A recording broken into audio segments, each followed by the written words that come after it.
G'day everybody and welcome to the M&M show. It's so great to see you. How are you, Michelle? I'm wonderful, Emma. As always, great to see you. And it's been somewhat an amazing month, huh? And Yeah. resilience. I mean, thanks to Claire Carter for Yep. the theme. And we never know how it's going to show up in our life. So today is, of course, the reflection and the magnitude question. So I'll start with you, Michelle. How has Okay. resilience shown up in your world, and how maybe some of the strategies of you dealing with it in the month of May? Yeah. Well, I think for not just me, but for you and for all of us, this month has been more a get back to what our previous world used to look like.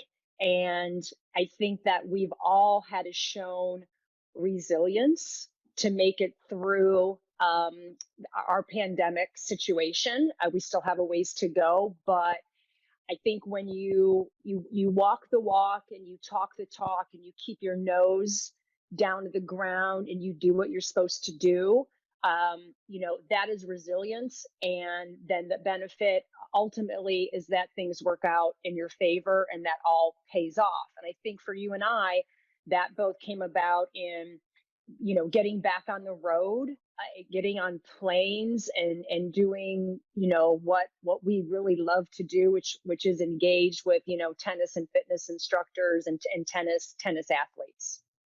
Absolutely. And being in front of a live audience, I mean, that's where you and I come alive. And I think if I go think about the word resilience, I always use this emotional resilience with my tennis players. Like, how quickly can you bounce back from a point? Right. And if the French Open's on right now, and if we look at, Nadal's won something like 96% of all his matches on clay, but yet he's still coming second in the rally 46% of the time. And, Wow. you wouldn't think it'd be that high. I always ask juniors that question. It's like, oh, he must have won like 80% of all his points. But no, it's in, No. I know the stat from a couple of years ago, even when Roger Federer was number one and Serena Williams was number one, they had both lost 45% of all points that year. So if we take that concept and we apply it to how quickly can we bounce back? And, Right. For you and I, being able to bounce back in this month for the first time in front of a live audience, as well as, interestingly, still doing some virtual gigs as well, still Right. Yep. is really, really cool. So, it's hope, isn't it? It's being able to create that little bit of a lifeline and a little bit of fire and a little bit of motivation, which Claire Carter does, which we do, which the M&M show does. Right. Your thoughts on that?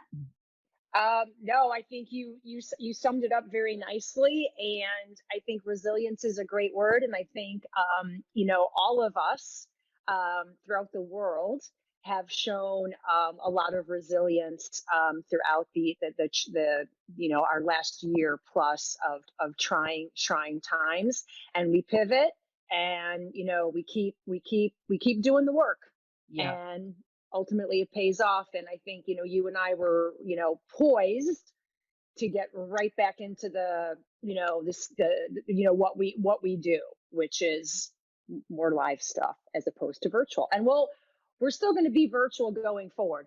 That's never going to go away, but hopefully there'll Yeah. be more live things where we can sparkle a little more Yeah. And than just it's sparkling on video. even with these virtual backdrops. That's right. And it's so funny because Claire Carter is not left-handed, but they've reversed her reading for that.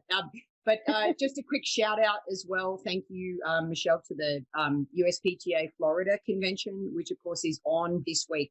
So if you haven't yet registered, I think I'm kicking things off. You Thursday. are kicking things off. Yeah. And we start on Thursday morning, 10 o'clock Eastern. Right now, I think Joe is going to introduce you, but I think we have a call, and I'm going to see if I can be the one to actually introduce you, and I will be on that. So again, if USPTA Florida virtual conference this Thursday and Friday, you can still register. You will get access to the speakers for 30 days after, and maybe, Emma, we can put a link up on our post, right, for that. Besides Emma, we've got some great speakers like Tracy and Scott McCullough and Mark Tennant from the UK. So it's going to be 2 days of packed quality presentations. Fantastic. And my topic is all about how to create time and space. And it's certainly, I had a lot of fun with that during these live workshops at a lot of clinics where we were doing certain skills in between hits. So what we did is we sped up time in order to slow it down. So when you go back to a one ball rally, you're like, wow, I've got so much time.